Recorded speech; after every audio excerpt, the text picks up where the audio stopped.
أعوذ بالله من الشيطان الرجيم بسم الله الرحمن الرحيم. پروفیسر صاحب کے بعد ہمارے اگلے مقرر ہیں مفتی عطاء الرحمن صاحب، کراچی کے علمی حلقوں میں معروف بہترین مدرس.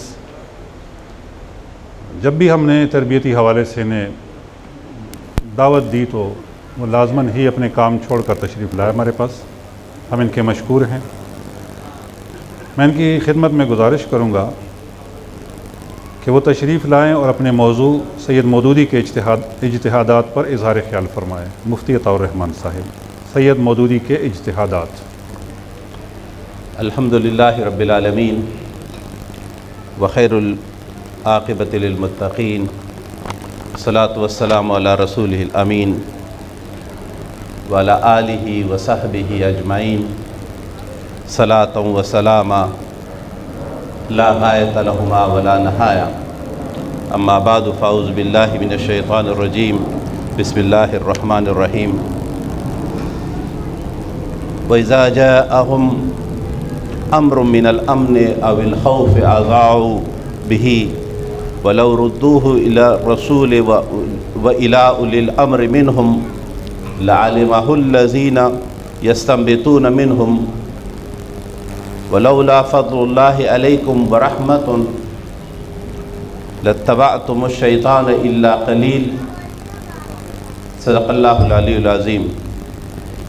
انتہائی قابل احترام محترم جناب ڈاکٹر حافظ زاہد حسین صاحب، محترم جناب مولانا عطاء الرحمن خوانی صاحب، محترم جناب ڈاکٹر تسنیم احمد صاحب، محترم جناب پروفیسر عاصم صاحب، اور میرے انتہائی عزیز اور عظیم دوستوں، بزرگوں، ساتھیوں، السلام علیکم ورحمۃ اللہ وبرکاتہ.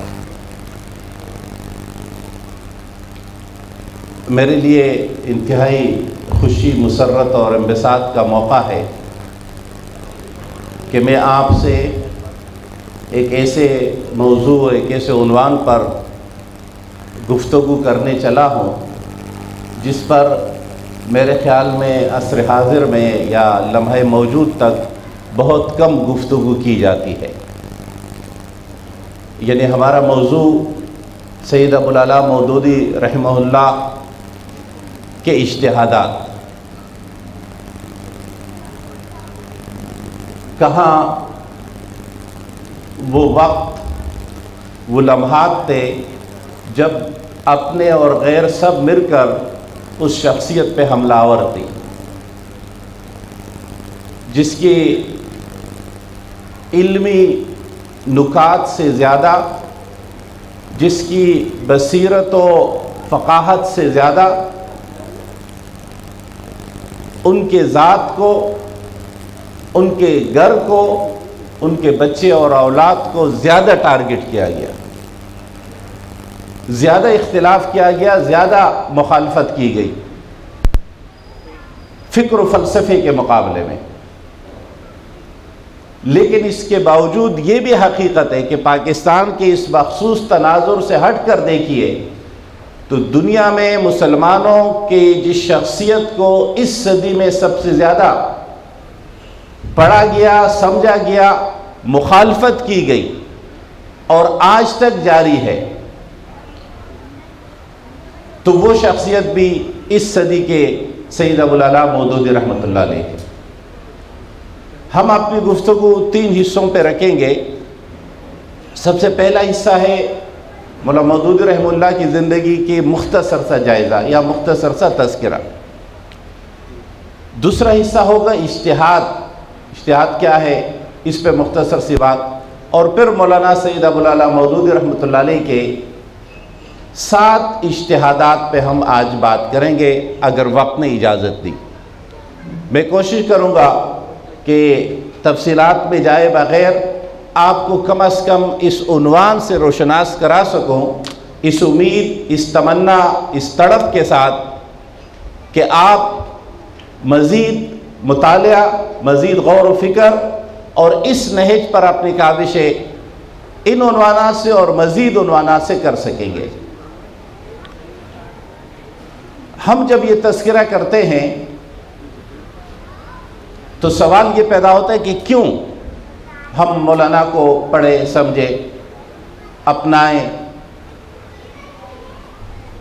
اس کی دو بنیادیں ہیں جس کے لیے فراز نے کہا تھا کہ یہ اپنے قبیلے سے وابستگی بھی ہے اور قبیلے کے سردار کے حضور نذران عقیدت بھی ہے۔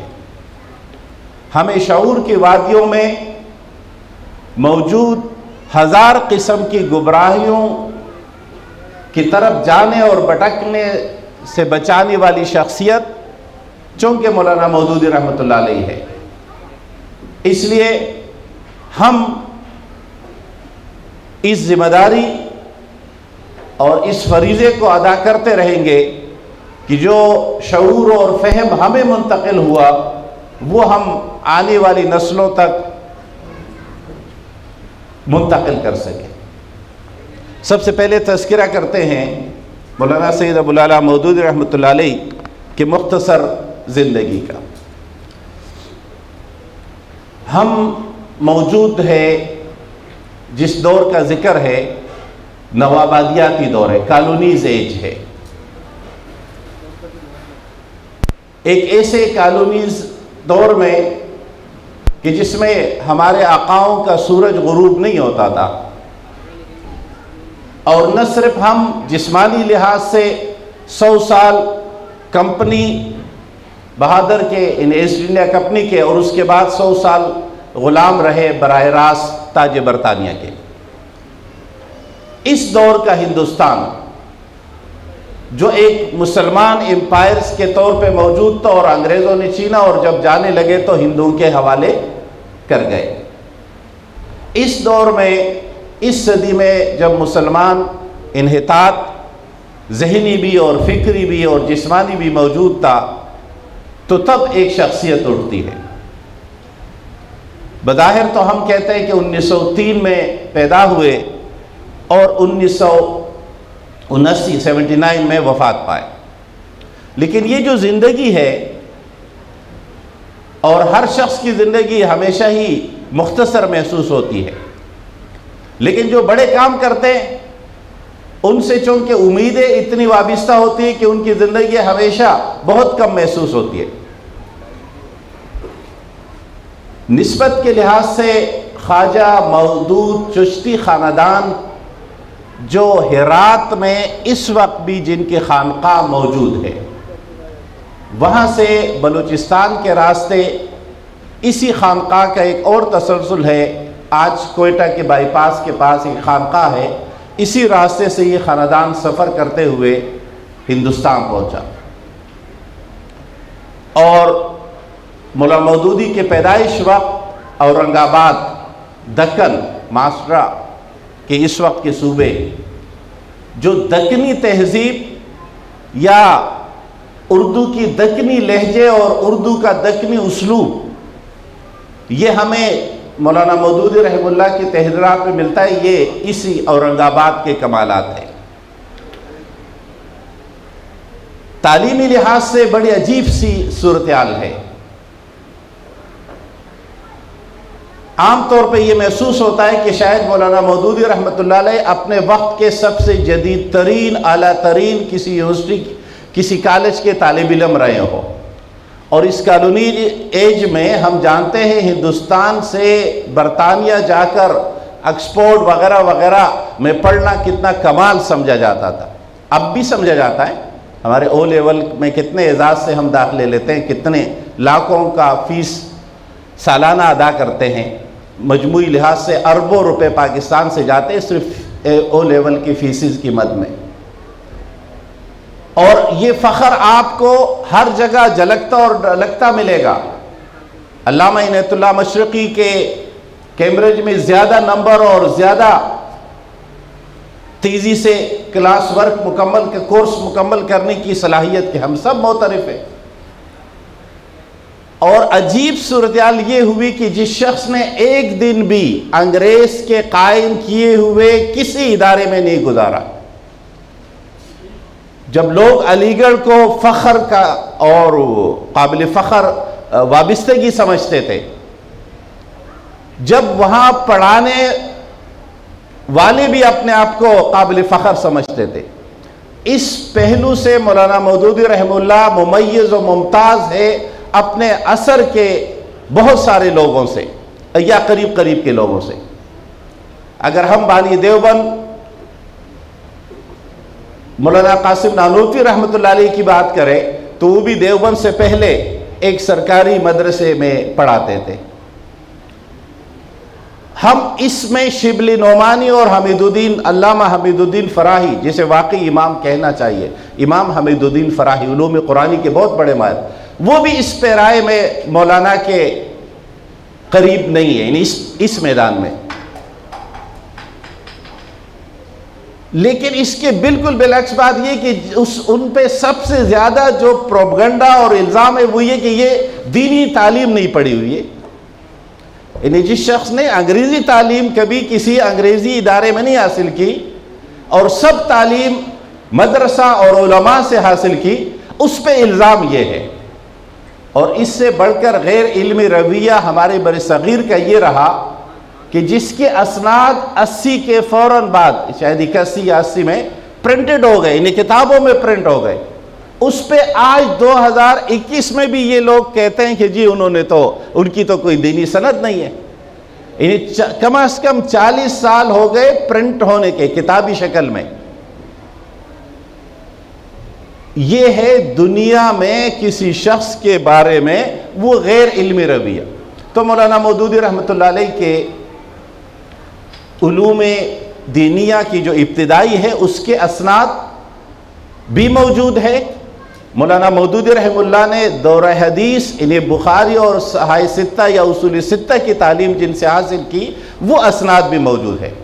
مولانا کے سند حدیث جس شخصیت کے واسطے سے جڑتی ہے وہ ہے مولانا اشفاق الرحمن کاندھلوی رحمۃ اللہ علیہ۔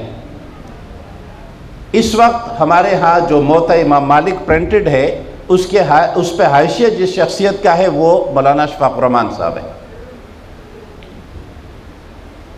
اور ان کی سند تسلسل کے ساتھ پھر شاہ ولی اللہ رحمہ اللہ جیسے بر صغیر کے تمام دیوبندی، بریلوی، اہل حدیث جتنے علماء ہیں، جتنے لوگوں نے یہاں درس نظامی پڑھا ہے، ان سب کی سند حدیث شاہ ولی اللہ تک پہنچے گی، اور پھر شاہ ولی اللہ کے واسطے سے امام بخاری، مسلم، ترمذی اور ان تک، اور ان کے واسطے سے رسول اللہ صلی اللہ علیہ وسلم تک۔ بالکل اسی طرح جس طرح ہمارے تصوف کے تمام بر صغیر کے سلسلے مجدد الفسانی رحمۃ اللہ علیہ تک پہنچیں گے اور پھر ان کے توسط سے آگے جائیں گے۔ تو مولانا مودودی کی زندگی کے حوالے سے، تعلیم کے حوالے سے یہ دو باتیں اہم تھی جو ہمیں یاد رکھنی چاہیے۔ پھر مولانا کی تعلیمی سلسلے کے بعد ان کی معاشی سرگرمیاں، زندگی کی باغ و دوڑ، رسائل، ادب، اور خصوصاً 1925 میں جب جمعیت علماء ہند نے کانگریس کی حمایت کا اعلان کیا اور شراکت کا فیصلہ کیا تو مولانا مودودی رحمۃ اللہ علیہ الجمعیت کے ایڈیٹرشپ سے مستعفی ہوئے کہ میں ایک ایسے رسالے کی ادارت نہیں کر سکتا جو کانگریس کا اتحادی ہو۔ اسی دوران 24 برس کی عمر میں پہلی بڑی تصنیف الجہاد فی الاسلام لکھی، اور 1953 میں قیدین مسئلے نامی کتاب لکھنے کی پاداش میں فوجی کورٹ نے سزائے موت سنائی، اور عالم اسلام کی شدید دباؤ کے نتیجے میں بالآخر معافی مانگے بغیر سزائے موت ملتوی کر دی گئی۔ اس پر ایک واقعہ جو ان کے اس وقت کے شریک کہ جب مولانا کو سزائے موت کے لیے ان کے کپڑے چینج کرائے گئے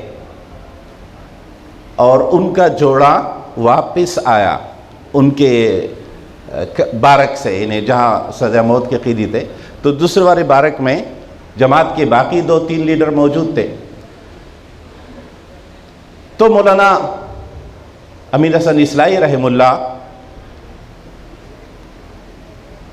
وہ مولانا کے کپڑے لے کر آنکھوں سے لگاتے ہوئے ایک جملہ کہہ گئے کہ مجھے یہ تو معلوم تھا کہ مولانا علمی لحاظ سے بہت بڑا مقام رکھتے ہیں، لیکن مجھے یہ نہیں معلوم تھا کہ مولانا کا اللہ کے ہاں یہ مقام ہے.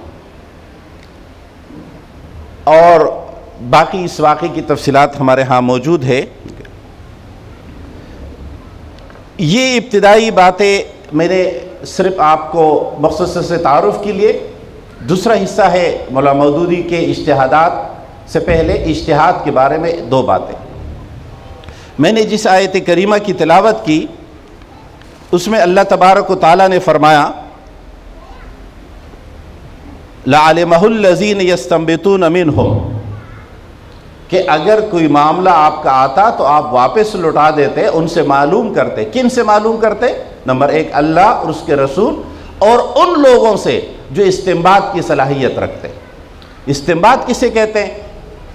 عربی میں قرآن و سنت میں 2 الفاظ ہم استعمال کرتے ہیں. ایک لفظ استنباط ہے اور ایک لفظ اجتہاد ہے. استنباط نون باتا کے مادے سے بنا ہوا لفظ جس کے بنیادی مفہوم اس پانی کے لیے استعمال ہوتا ہے جب کوئی کنواں کھودتا ہے اور پہلی مرتبہ پانی حاصل ہوتا ہے. یہ پانی گدلا ہوتا ہے، خراب ہوتا ہے، ناقابل استعمال ہوتا ہے، لیکن یہ علامت ہے فتح کی، جیت کی، کامیاب ہونے کی کہ ہم طے شدہ منزل مقصود تک پہنچ کر فائدہ ہم نے حاصل کر لیا، ہم کامیاب ہو گئے. تو استنباط اسی طرح محنت کاوش کے بعد حاصل ہونے والا جو فائدہ ہے. اجتہاد کا لفظ جیم ہا دال کے مادے سے بنا ہوا جس کا بنیادی مفہوم ہے کسی کام کے حصول کے لیے انتہائی صرف قوت. مولانا مودودی رحمہ اللہ کا ترجمہ ہے انتہائی صرف قوت. تھوڑا سا کام کر لینا یہ بالعموم ہم سمجھتے نا، دن میں 1 گھنٹہ، ہفتے میں 2 گھنٹے دے کر ہم سمجھتے ہم جہاد فی سبیل اللہ کر رہے ہیں. جہاد فی سبیل اللہ تو انتہائی صرف قوت کا نام ہے. اسی حالت میں زندگی گزارتے ہوئے یا ریٹائر لائف کے کچھ لمحات اللہ کی دین کے نام پر وقف کر کے یہ سمجھنا کہ ہم جہاد کر رہے ہیں تو یہ جہاد نہیں ہے. مقدور بر سے زیادہ جو صلاحیتیں ہیں، جو مال ہے، جو جسم ہے، اسے اللہ کی راہ میں لگا دینا یہ جہاد. اسی سے لفظ اجتہاد بھی ہے کہ اتنی کاوش اور محنت کرنا. اجتہاد کے شرائط، اجتہاد کا طریقہ کار، اس پہ تفصیلی بات تو نہیں ہو سکتی. البتہ اتنی سی بات ہے کہ ہمارے ہاں مآخذ شریعت، سورس آف شریعہ جسے کہتے ہیں، شریعت کہاں سے ملے گی، دین کہاں سے ملے گا، اسے عام طور پہ یا اصول فقہ کے ادلہ 4 4 وہ چیزیں ہیں جو بنیاد ہے شریعت اور قانون اسلامی کے، یعنی قرآن، سنت، اجماع، قیاس. یہ عام تعریف ہے. اس کی ایک اور تعریف ہے یا ایک اور طریقے سے اس بات کو کہا جا سکتا ہے، اور وہ یہ کہ اصل میں 3 بنیادیں ہیں، قرآن، سنت اور اجتہاد یا استنباط. پھر اجتہاد اور استنباط پہ جب اتفاق ہو جائے، انہیں سب مان لے تو وہ اجماع کہلاتا ہے، اور جب اتفاق نہیں ہو تو وہ قیاس کہلاتا ہے. پھر اس کی ذیلی اقسام اور بھی ہے. تو ہم جس اجتہاد کی بات کرتے ہیں اس کے دور حاضر میں، کسی وقت میں، کسی لمحے میں جب کوئی نیا مسئلہ پیش آتا ہے، انفرادی ہو یا اجتماعی ہو، تو قرآن و سنت کے دستیاب نصوص کے تحت اس کا حل نکالنا یہ اجتہاد ہے. اور اس میں مجتہد کبھی صاحب رائے تک پہنچتا ہے اور کبھی نہیں پہنچتا. اگر پہنچتا ہے تو ڈبل اجر، نہیں پہنچتا تو بھی جدوجہد، جہاد اور اجتہاد کا ثواب ملے گا. اور اس کے جو شرائط ہے، ظاہر علوم اسلامیہ کا بنیادی علم، ماخذوں اور اجتماعیت اس میں شامل ہو. قرآن و سنت کے کسی نصوص سے یہ فیصلہ، اجتہاد قرآن و سنت کے مقابلے میں نہیں ہوتا، قرآن و سنت کے تحت ہوتا ہے. اجتہاد کوئی ایسی رائے نہیں سامنے لا سکتا جو قرآن و سنت کے مخالف ہو. اس لیے ہمارے ہاں جب بعض دفعہ ہم فقہ اور قرآن و سنت کو مقارن کرتے یا مقابل کرتے تو یہ درست رویہ نہیں ہے. فقہ قرآن و سنت کے علاوہ کسی چیز کا نام نہیں ہو سکتا، اگر ہے تو وہ قابل قبول ہی نہیں ہے. میں اس بات کی تفصیلات کے لیے آپ کو متوجہ کروں گا. ہمارے شیخ محترم مولانا گور رحمان رحمۃ اللہ علیہ کی کتاب اسی موضوع پر اجتہاد و تقلید پہ دستیاب ہے، موجود ہے. اس کا مطالعہ آپ کو میری گفتگو سے زیادہ فائدہ پہنچائے گا. اب ہم آتے ہیں مولانا مودودی رحمہ اللہ کی اجتہادات کے تعارف کی طرف. میں جن اجتہادات کو ہم نے ڈھونڈا ہے، تلاش کیا ہے، اس کی فہرست آپ کے سامنے رکھتا ہوں اور پھر اس پہ بات کرتے ہیں. مولانا مودودی رحمہ اللہ کا سب سے پہلا اجتہاد اس نوآبادیاتی دور، اس لیے میں نے دور کی بات پہلے کی، وہ اجتہاد ہے اسلام مکمل نظام حیات ہے. نمبر 2، مغرب جاہلیت خالصہ ہے، خالص جاہلیت ہے. نمبر 3، توحید حاکمیت. نمبر 4، تصوف میں سلوک قرآنی کا اضافہ. نمبر 6 ہے فریضہ اقامت دین. نمبر 7 ہے قرآن کی تفسیری اسلوب میں ہر کی تفسیر کے اسلوب کا اضافہ. میں اب ایک ایک پہ بات کرتا ہوں تو چند جملوں میں وضاحت ہو جائے گی.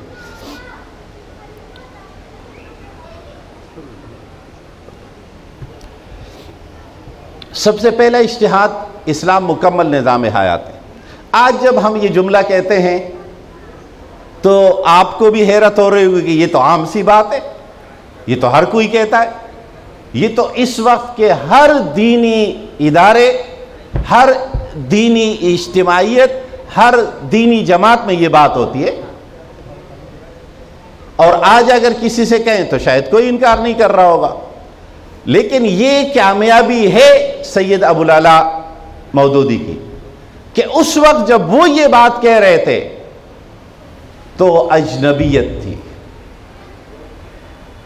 یعنی ہم اردو ادب میں بات کرتے ہیں، میرے جو اساتذہ موجود ہے اردو ادب کے، کہ یہ اسلامی نظام کا لفظ اردو میں پہلی مرتبہ کس نے استعمال کیا؟ تو مولانا سید ابوالعلا مودودی کا نام آتا ہے. ایک اور شخصیت کا ذکر ہے، چلے ہم دونوں کو مان لیتے ہیں، ہم اثر ہے کہ بھائی ابوالکلام آزاد نے بھی یہ لفظ استعمال کیا تھا. باقی کیوں سناٹا ہے؟ کہ ادیب نہیں تھے یا اردو زبان نہیں بولی جاتی تھی؟ لکھنؤ اور دہلی کے اردو زبان اور دکن کے کہ جو مارکارائیاں ہیں نثر اور نظم میں وہ ہم سب جانتے ہیں. لیکن جس لفظ کو پہلی مرتبہ استعمال کیا گیا کہ اسلام مکمل نظام حیات ہے، اسلام کوڈ آف لائف ہے، اور یہ کون کہہ رہا ہے؟ ایک غلام قوم، جسمانی، ذہنی.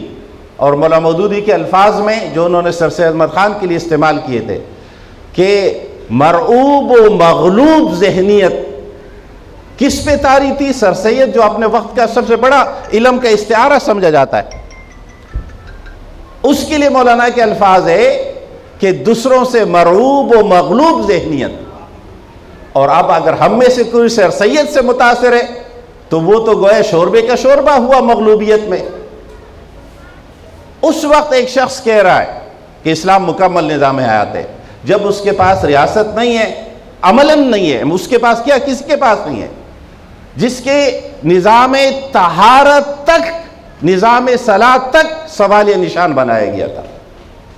اور یہ صدی مغرب میں سمجھی جاتی ہے تنقید بائبل کی صدی. ہم جانتے ہیں نا یہ 19ویں صدی کا آخر جو ہے یہ ہے تنقید بائبل، جب مغرب نے اپنے ہاں مذہب سے وابستہ ہر چیز کو جھوٹا کر کے ثابت کرنے کی کوشش کی.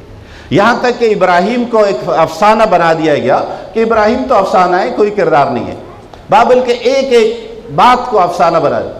یہ تو اچھا ہوا کہ پھر ار میں کنڈرات دریافت ہوئے نمرود کے، اور اس سے یہ بات مغرب نے مان لی کہ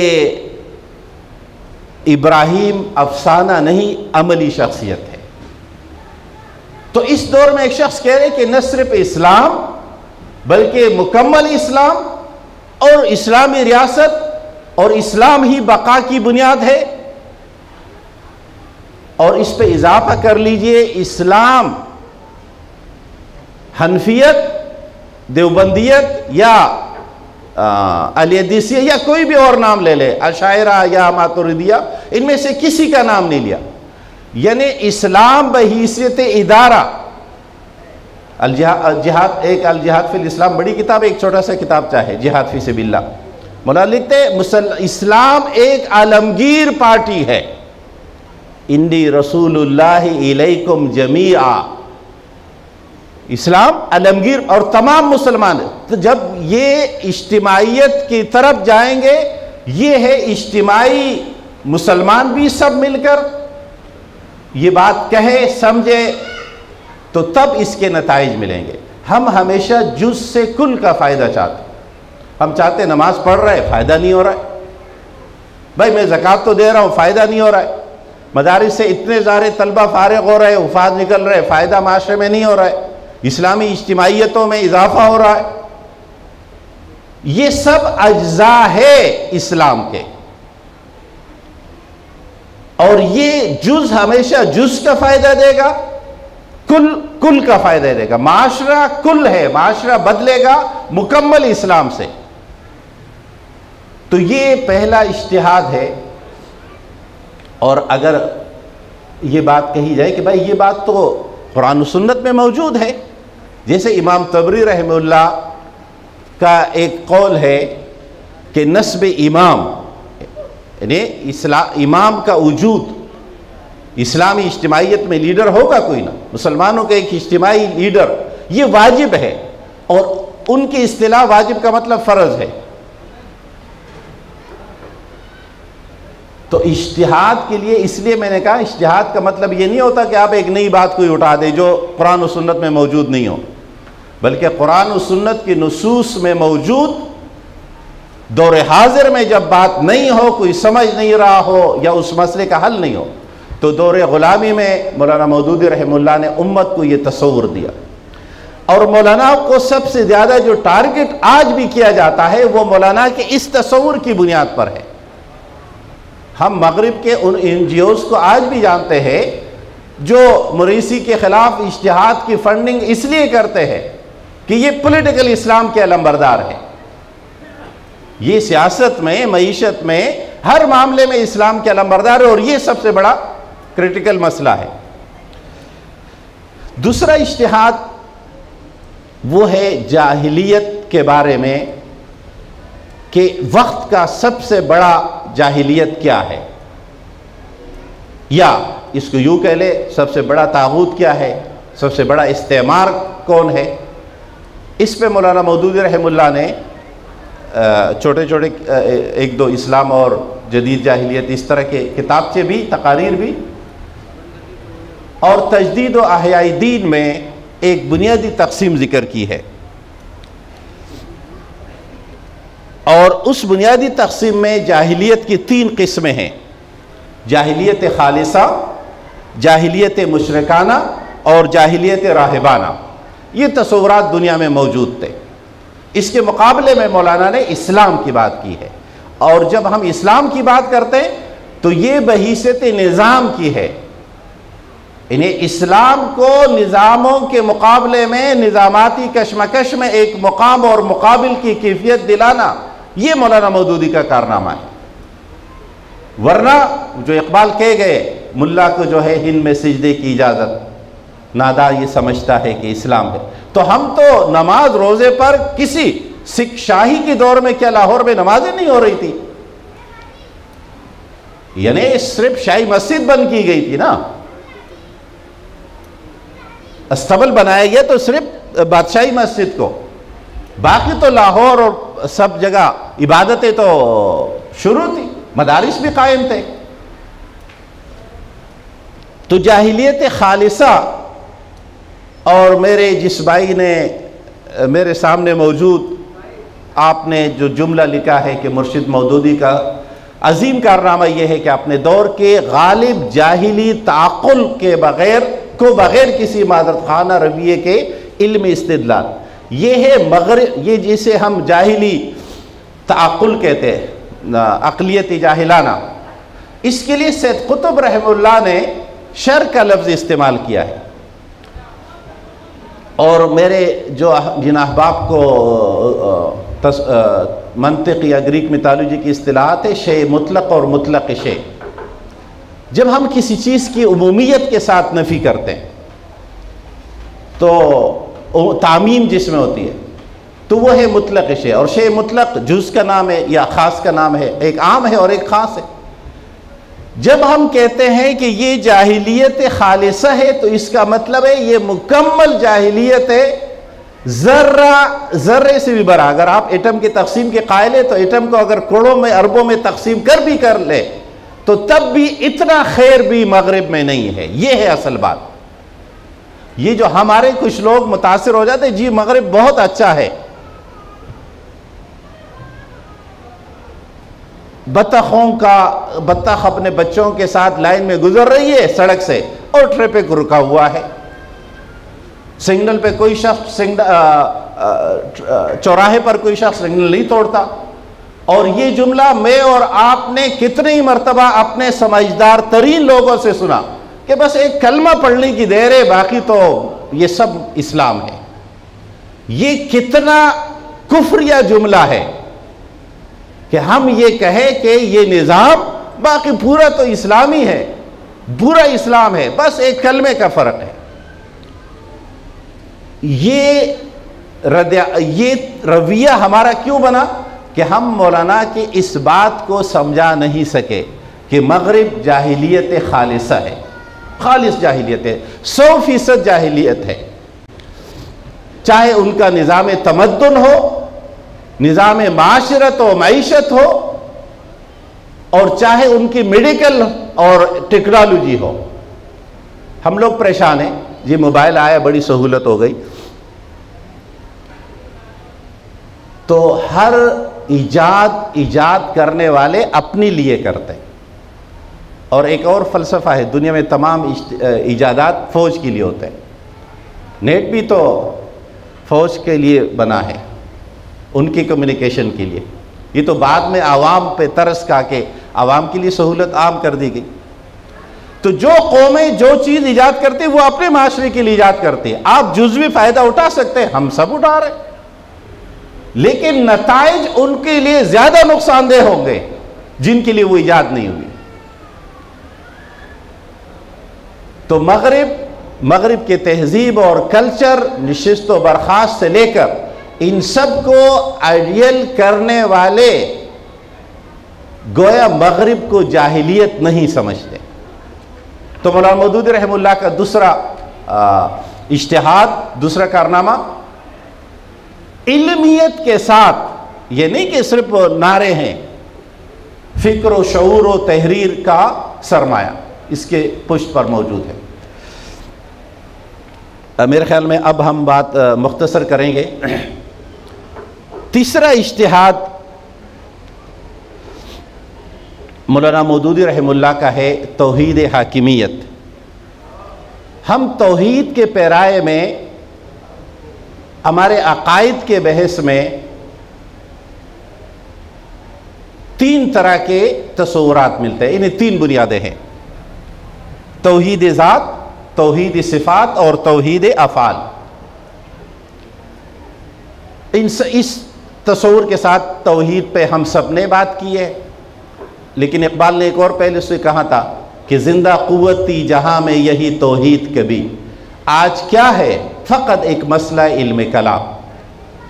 اس تناظر میں جب یہ تینوں توحید کے یہ تینوں دائروں میں یا تینوں بنیادوں پر ہم جب توحید کی بات کرتے ہیں تو توحید علم کلام کا ایک مسئلہ ہے بس، لیکن وہ توحید جو انسان کو اٹھاتی ہے، طاغوت کے مقابلے میں کھڑا کرتی ہے، شرک سے ٹکرا دیتی ہے، وہ توحید حاکمیت ہے۔ اب حیرت کی بات ہے جب مولانا نے یہ بات کی تھی تو اس وقت نہیں، آج بھی مولانا سے اختلاف اسی بنیاد پر ہے۔ یہ جو آپ کو ملتا ہے آج کل ایک مارکا گرم ہے حسینیت اور یزیدیت کا، اور یہ اداروں میں بہت زیادہ سلگ کیا ہے، اس کی بنیاد کیا ہے؟ یا مولانا نے خلافت و ملوکیت لکھی تو اس کی بنیاد کیا ہے؟ اور یا ہم میں سے بھی اگر کسی شخص کو خلافت و ملوکیت میں بداہنت یا شرمندگی ہے تو اس کا مطلب ہے اس نے مولانا کو نہیں سمجھا۔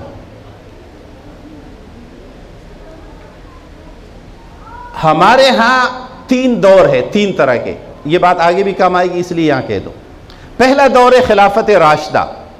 ہم کیوں کہتے ہیں خلافت راشدہ؟ حجت ہے، دلیل ہے، برہان ہے، قبول کیا جائے گا۔ اور میں نے اجتہاد کی مثالیں نہیں ذکر کی، ہم اگر خلافت راشدہ کے دور میں اجتہاد کی مثالیں لیں، جیسے رسول اکرم صلی اللہ علیہ وسلم کے پورے دور میں، حضرت عمر رضی اللہ تعالیٰ عنہ کے پورے دور میں جب تک عراق فتح نہیں ہوا تھا، تقسیم کیا تھی؟ جو علاقہ فتح ہوتا بزور شمشیر وہ مجاہدین میں تقسیم ہو جاتا۔ اسی بنیاد پر خیبر تقسیم ہوا، اسی بنیاد پر بنو قریظہ کے علاقے تقسیم ہوئے، مدینہ کے اور اس سے باہر کے۔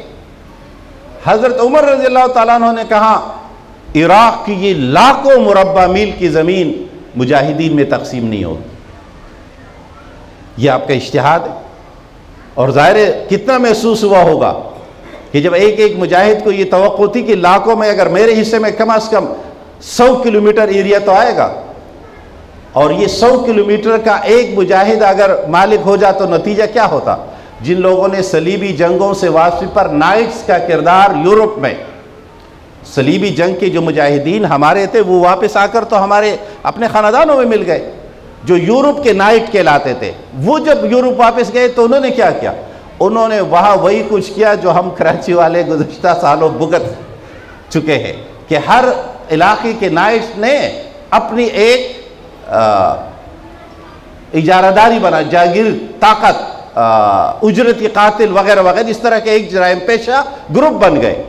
تب جا کر پوپ نے سربراہان کے ساتھ مل کر ایک رات آپریشن کر کے پوری یورپ میں نائٹس کا قتل عام کر دیا۔ تو اس جاگیردارانہ یا اس ملیٹنٹ گروپنگ کو روکنے کے لیے، اور حضرت عمر کے استدلال قرآن حکیم کی اس آیت سے کہ دولت کو مرتکز نہیں ہونا چاہیے بین اغنیاء، امیروں کو مزید امیر بنانے کے لیے جہاد استعمال نہیں ہو سکتا، یہ کشور کشائی نہیں ہے کہ زیادہ زمینیں ہم قبضہ کر لیں۔ تو اس اجتہاد کی کچھ لوگوں نے مخالفت کی تھی لیکن امت نے تسلیم کر لیا۔ تو حضرت عمر فاروق رضی اللہ تعالیٰ عنہ کا یہ اجتہاد کے طور پر، اور آپ کے بعد خلافت راشدہ کے دور میں، اور ہمارے عقائد میں بھی، ہمارے فقہ میں بھی، سنت میں بھی خلافت راشدہ کے دور کو الگ سے ممتاز و ممیز کیا جاتا ہے۔ کیوں؟ اس کے بعد دور آیا ذاتی ریاستوں کا، اور یہی بات واقع کربلا پر مولانا مودودی، قاسم نانوتوی، شاہ عبدالعزیز سب نے کیے کہ جب اسلامی ریاست کو ذاتی ریاست میں بدل دیا گیا بادشاہت میں، اور عبداللہ ابن عمر نے اس وقت کہا تھا کہ یہ تو قیصر و کسرا کا طریقہ ہے، آپ نے جو یزید کو نامزد کر دیا۔ تو یہ فرق، اس کا نتیجہ چونکہ نکلنا تھا اسلامی ریاست کے طور پر، کہ اسلامی ریاست کی بنیادی ترین بنیاد تو ہے کہ حاکمیت اللہ کی ہوگی،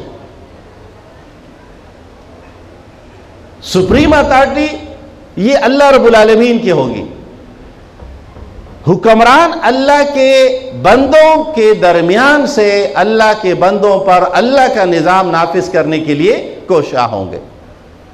یہ تصور پہلے جب یہ ذاتی ریاستیں بن گئی خاندانی صورت میں، پہلا دور امویوں کا، دوسرا دور عباسیوں کا، پھر دوبارہ اموی آئے، یہ یہاں تک کہ ماضی قریب 1924 تک عثمانی ریاست جو ہے، یا ہمارے ہاں مغلوں کی، اس سے پہلے تغلق اور ایبک لودھیوں کی، یہ سب تسلسل تھا۔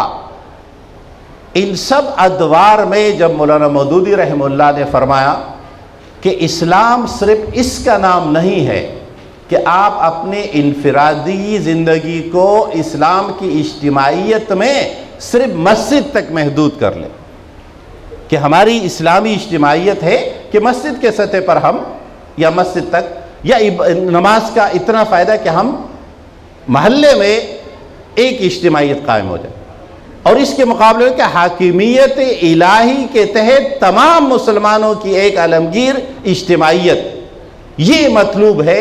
یہ مولانا مودودی رحمہ اللہ کا تیسرا اجتہاد، جس کے لیے ہم لفظ استعمال کرتے ہیں توحید میں توحید حاکمیت کا اعلان، اقرار، اور اس کی طرف دنیا کی توجہ کہ حاکمیت بھی اس کی ہوگی، یعنی جس طرح ہم رب کو رب، مالک و آقا تسلیم کرتے ہیں مسجد کے اندر، اس طرح مسجد سے باہر اور پارلیمنٹ کے اندر بھی مکمل سپردگی، مولانا مودودی کا لفظ ہے مکمل سپردگی اختیار کی جائے گی اس رب العالمین کے آگے۔ میں نے ایک دفعہ اپنے استاد مولانا شیخ القرآن عنایت الرحمن رحمہ اللہ سے پوچھا کہ ہم مولانا مودودی بھی توحید کی بات کرتے ہیں، اور بر صغیر میں یہ ایک بحث ہے کہ مولانا کا تصور توحید کس پیرائے کا ہے، پیمانے کا ہے، اور باقی دستیاب جتنی تحریکیں یا شخصیات ہیں ان کا کس پیمانے کا ہے۔ آج یہ موضوع نہیں ہے تقابل کا۔ تو مولانا نے ایک جملہ مجھے کہا، میں نے پوچھا تھا یہ جو ہے اشاعت توحید کے تناظر میں کہ یہ جو اشاعت توحید والے توحید کی بات کرتے ہیں، ہم بھی توحید کی بات کرتے، فرق ان کا ایک جملہ انہوں نے کہا کہ اشاعت توحید کا پورا توحید ہے کہ قبر والا کچھ نہیں کر سکتا، ہم کہتے ہیں، مولانا مودودی کہتا ہے کہ یہ زندہ بھی کچھ نہیں کر سکتے۔ یہ فرق ہے کہ نہ صرف یہ کہ قبر والا کچھ نہیں کر سکتا بلکہ یہ زندہ بھی، یہ ہے توحید حاکمیت۔ ہمارا معاشرے میں مسئلہ یہ ہے کہ ہم اللہ کی حاکمیت کے قائل ہے، نماز کے اندر ایک ذرہ بر کمی بیشی نہیں کریں گے، تجہیز و تکفین کے اندر ایک ذرہ بر کمی بیشی نہیں کریں گے، لیکن کیا نظام ریاست، نظام اجتماعیت یہ بھی اللہ کے آگے سر تسلیم خم کر کے ہوگا؟ جیسے کہ قرآن حکیم نے فرمایا یا ایھا الذین آمنوا لا تقدموا بین یدی اللہ ورسولہ، اللہ اور اس کے رسول سے آگے نہ بڑھنے کا یہ حکم، یہ کسی زندگی کے ایک دائرے میں نہیں بلکہ تمام دائروں میں۔ ہم چوتھے اجتہاد کی طرف آتے ہیں۔ مولانا مودودی رحمہ اللہ کا جو دور ہے، ہم نے کہا غلامی کا دور، مولانا کا اجتہاد چوتھا ہے جماعت اسلامی کی تشکیل۔ آپ کو حیرت ہوگی کہ ہم یہ بات اجتہاد کے پیرائے میں کیوں کہتے ہیں؟ ایک انقلابی اسلامی جماعت، اس کا خد و خیال، اس کا تصور، اس سے پہلے بر صغیر میں کتنی اسلامی پارٹیاں تھیں؟ اگر ہم جائزہ لے لیں، جمعیت علماء ہند، خاکسار، اور یہ نصر اللہ خان صاحب جس میں تھے، احرار، یہ سب تحریکیں موجود تھی، لیکن ان میں سے کسی تحریک کا یہ مقصد کہ ہم اللہ سے پیرے ہوئے لوگوں کو اقتدار اور امامت کے منصب سے ہٹا کر اللہ کے فرما بردار بندوں کو یہ منصب دلائیں، اور اس کے لیے لوگوں کو منظم کرنا، لوگوں کی تعبیر و تربیت کرنا، اذہان کو بدلنا، اور پھر ان کو تنظیم میں سمونا اور اس کے ذریعے تبدیلی. جبکہ اس سے پہلے تصور کیا تھا؟ ہر پیر صاحب اپنے مریدوں کی اصلاح کر رہے تھے، ہر استاد اپنے شاگردوں کی اصلاح کر رہا تھا، اور اقتدار یا اجتماعیت کا تصور مسلمانوں کی اس اجتماعیت کے ساتھ وابستہ نہیں تھا. اس لیے تو جمعیت علماء ہند کو 1925 میں کانگریس کا ساتھ دیتے ہوئے کبھی آج تک ان کو اس پہ دکھ نہیں ہے. ابھی ان کے سربراہ نے ہندوستان میں کہا کہ ہمارا ہندوستان کا انتخاب جبر اور مجبوری کے تحت نہیں ہے، یہ ہماری چوائس ہے. ہم نے ان الفاظ ہے کہ وہ تو اس قرآنی نظام کی بات کر رہے تھے، اسلامی نظام کی بات کر رہے تھے، ہم نے اسلامی نظام اور قرآنی نظام کے مقابلے میں ہندوستان کو ترجیح دی. اور اس طرح اگر باقی تحریکوں جو قوم پرست مسلمانوں کی تحریکیں تھیں وہ بھی اس نوعیت کی تھی. کوئی اکھنڈ بھارت کی بات کر رہا تھا. اسلام کے لیے اس طرح کی ایک انقلابی پارٹی کا تصور، یہ مولانا مودودی رحمہ اللہ کا چوتھا اجتہاد. پانچویں میرے خیال میں صرف 3 رہ گئے، تو میں صرف ان کا تعارف کرا دیتا ہوں، میرے وقت پورا ہو چکا ہے. وہ ہے تصوف میں سلوک قرآنی. ہمارے ہاں یہ تصوف کا موضوع شاید کم ہے، اس لیے میں تفصیلات میں نہیں جاؤں گا. تصوف میں ہمیشہ انسانی تزکیہ نفس، تصوف اصل میں نام ہے تزکیہ نفس کا، مولانا کے الفاظ میں احسان کے مرتبے تک پہنچنا، یہ ہے اصل مطلوب.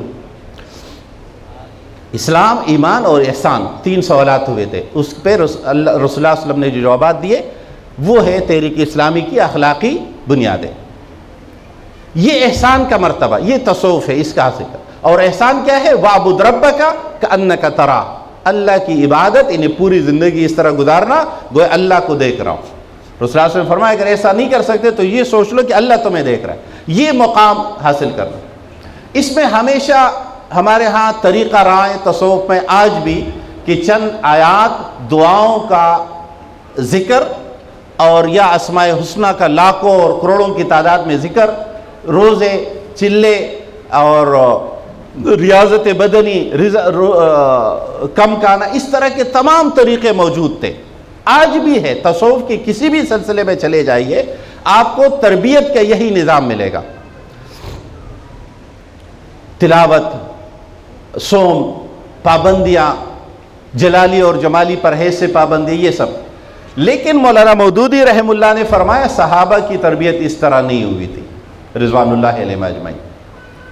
وہی صحابہ یا خود رسول اکرم صلی اللہ علیہ وسلم کی تربیت قرآن حکیم نے کی، اور رسول جہاں جہاں ہے قرآن وہی ہے. آپ صلی اللہ علیہ وسلم کہاں ہے؟ بدر میں ہے، احد میں ہے، تبوک میں ہے. آپ کے ساتھی جس مرحلے میں ہے، حضرت عائشہ پہ تہمت ہے، تو تب بات کون کر رہا ہے؟ تربیت کس کی ہو رہی ہے؟ اسلامی معاشرے کی ہو رہی ہے، مسلمانوں کی ہو رہی ہے.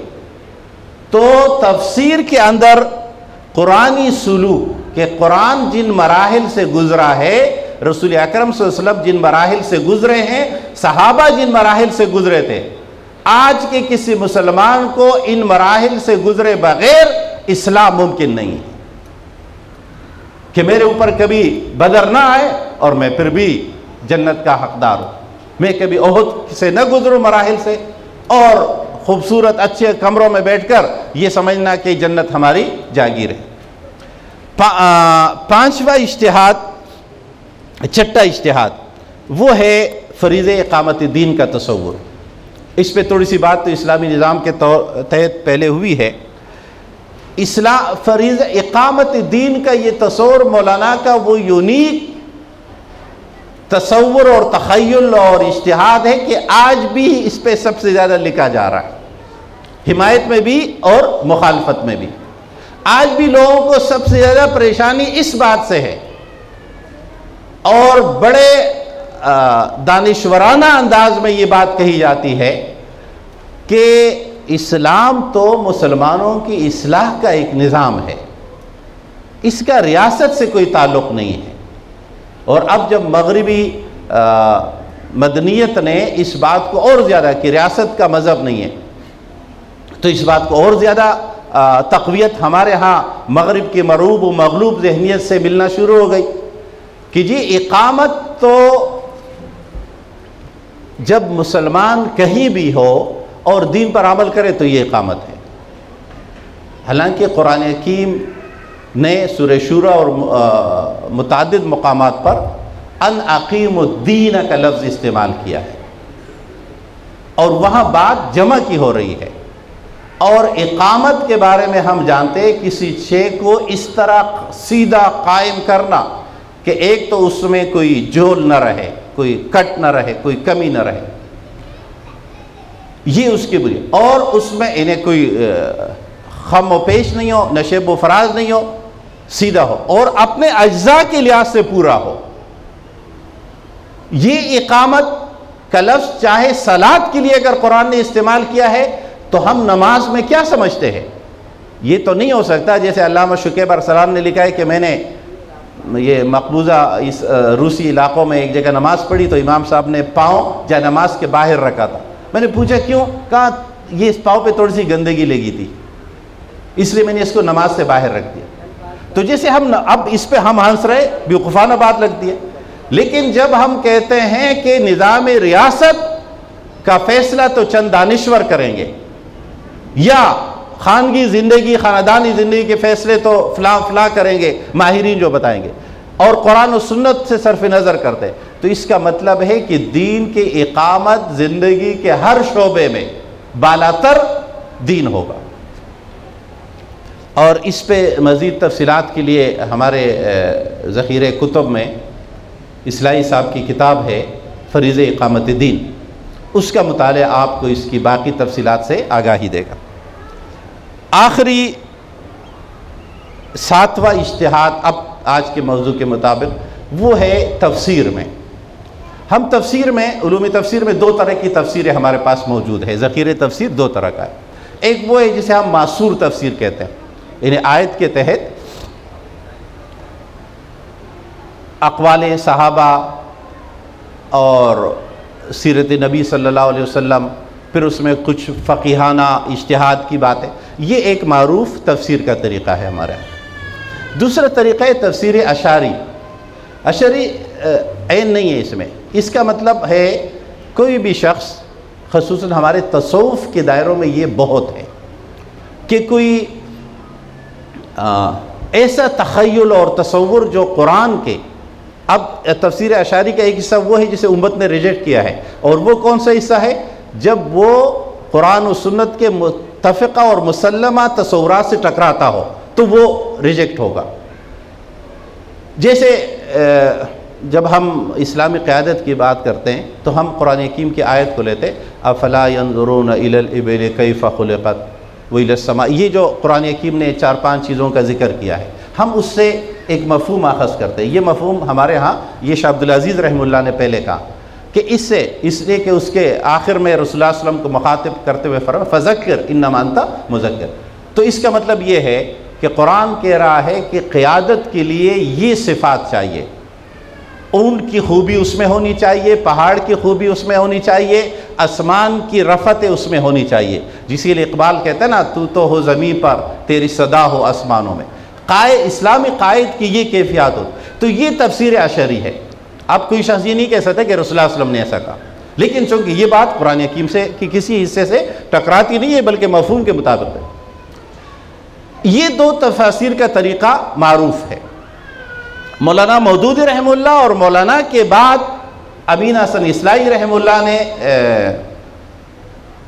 تدبر میں، اور سید قطب رحمہ اللہ نے فی ظلال میں اسی طریقے کی کاپی کی، جس کو ہم ہر کی تفسیر کہتے ہیں، جس کے لیے ہمارے مخالفین نے یا مولانا کے مخالفین نے لفظ استعمال کیا ہے سیاسی تفسیریں، کہ یہ تفسیروں کا ایک حصہ جو ہے وہ سیاسی تفسیر ہے، اور یہ 3 سیاسی تفسیر میں تحریکیت، انسان کو عمل پہ ابار کر میدان عمل میں اتارنے کی جو کیفیت ہے اسے سامنے رکھنا اور اس پر قرآنی آیات کو مرتکز رکھنا، یہ تفسیر میں مولانا مودودی رحمہ اللہ کا وہ اجتہاد ہے جس کے نقش پا پر انشاءاللہ بہت سارے لوگ چلے ہیں، اور انشاءاللہ اور بھی لوگ چلیں گے۔